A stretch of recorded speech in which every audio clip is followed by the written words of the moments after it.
Good morning, Overall Middle School students. This is Mr. Woolley. And remember, the information contained in this video is intended to be viewed only by the students in Mr. Woolley's classroom. By watching the video, you agree that you will not record or share the video with anyone who's not a student in Mr. Woolley's classroom. Alright, what we're going to do is start our lessons on probability. So we start off, says, have you ever heard of a weather forecaster say there's a 40% chance of rain tomorrow? Or a football referee tell you there's a 50-50 chance of getting heads on a coin toss to determine which team starts the game? These are probability statements. In this lesson, you're going to investigate probability and how likely it is that some events will occur. Now, they show us a spinner here, and spinners are what you play with like in a board game and stuff. Just flick your finger and spin around the needle. And we're going to shift over to here and answer some questions. If you were going to spin this, which color is the first one that would probably happen 10 times? Well, if you keep spinning and spinning and spinning here, you're probably going to land on green 10 times before anything else. So, do you think it makes a difference who goes first if you had some people trying to pick colors? Yeah, whoever wants to go first should pick green if you're trying to see who can make it 10 times first. Which color would give you the best chance of winning? Well, obviously it would be the green because it is the largest section of the spinner.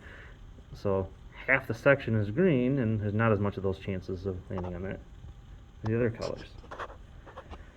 Alright, below are 3 different spinners. On which spinner is the green, that's the important thing, the green one, likely to win, unlikely to win, or equally likely to win?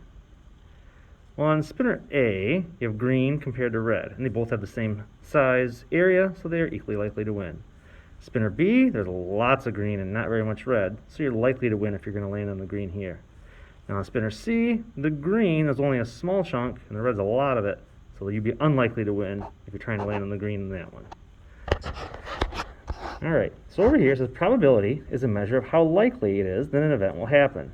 A probability is indicated by a number between 0 and 1. Some events are certain to happen, while others are impossible. In most cases, the probability of an event happening is somewhere between certain and impossible. For example, consider a bag that contains only red cubes. If you were to select one cube from the bag, you are certain to pick a red one. We say that event is certain to happen because it has a probability of 1. If we were to reach into the same bag of cubes, it's impossible to select a yellow cube. An impossible event has a probability of 0. So here's some situations they talk about here. Some events are impossible. These events have a probability of 0. So you have a bag with 2 green cubes and you select one at random. Selecting a blue cube is an impossible event. Can't happen. There's no way to get a blue bag if there's only green ones in there. Some events are certain. These events have a probability of 1. You have a bag with 2 green cubes and select one at random. Selecting a green cube is a certain event. And of course, you're always going to get green cubes because there's only green cubes in the bag, so that would be certain. Some events are classified as equally likely to occur or to not occur. These events have a probability of 1/2, or 1 out of 2. You have a bag with 1 blue cube and 1 red cube, and you randomly pick one. Selecting a blue cube is equally likely to occur or not occur. Because half the bag's made up of blue cubes and half the bag's red, there's a 50-50 chance, equally likely, of selecting a blue and a 50-50 chance of not selecting a blue. So you have an even chance of getting that. Some events are more likely to occur than to not occur. These events have a probability that's greater than 0.5. These events can be described as likely to occur. So if you have a bag that contains 8 blue cubes and 2 red ones, and you select one at random, then you get a blue one. Well, even though it's not like a guarantee, and it's not certain to get a blue cube, there's a pretty good chance because there's so many more blues than there are reds.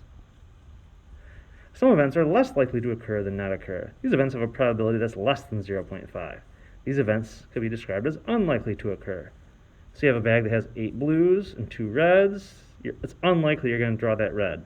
So even though it's not impossible, there's not very many reds to pick out of so many blue ones in the bag there. So that would be considered unlikely.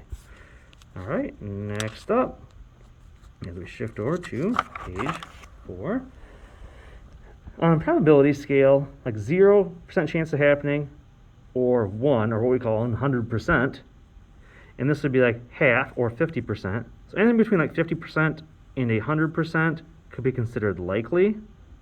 Anything between impossible and 50% there would be considered unlikely. So 1% to 49% chance would be considered unlikely, and so on.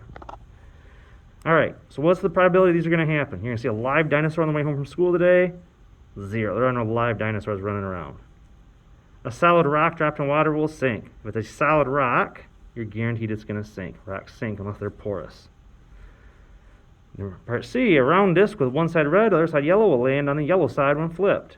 Well, it's half. It's equally likely to happen. A spinner with 4 equal parts, numbered 1 through 4, land on 4 in the next spin. Well, it's 1 out of 4 possibilities total. It'd be unlikely. Your full name will be drawn when a full name is randomly selected from a bag containing the full names of the students in your class. It's like your name being drawn out of a cup of sticks. You get approximately 1 out of 25 in most classrooms. It's unlikely to happen. A red cube gets drawn when a cube selected from a bag has 5 blues and 5 reds. Well, they each have the same amount of happening, so that was equally likely to happen. Tomorrow, the temperature outside will be negative 250 degrees. 0. It's impossible. We don't have that temperatures on our planet. 6. Design a spinner so the probability of spinning a green is 1.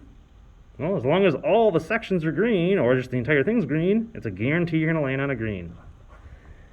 Design a spinner so the probability of spinning a green is 0. Well, there's no chance of getting a green because all there is reds and blues. Design a spinner with 2 outcomes, which is equally likely to land on the red and the green. Well, half of it's red, half of it's green, not equally likely. All right, it says in an event that is impossible, the probability of 0 will never occur, no matter how many observations are made. This means in a long sequence of observations, it will occur 0% of the time. An event that is certain has a probability of 1 and will always occur. That means in a long sequence of observations, it will occur 100% of the time. So what do you think it means for an event to have a probability of 1 out of 2? Well, in a series of trials or observations, the event occurs half the time, or 50%. It's equally likely to happen or not happen. What do you think it means for an event to have a probability of 1 out of 4? Well, in a series of trials or observations, the event occurs 1 out of every 4 times, which is only 25%, which is unlikely to happen. All right, so just a reminder that probability is a measure of how likely something is that will happen, and probability can be a number between 0, which is 0%, and 1, 100%, and probability scale is as follows. So if it can't happen, it's impossible. If it's very low chance of happening, it's unlikely. And you get to the half, or 50%, that's equally likely to occur or not occur. Then once you start having more of a chance to happen, it's considered likely, all the way up to a 100% chance where it is certain. So, all right, thanks for watching, and go ahead and give your homework a try in Schoology.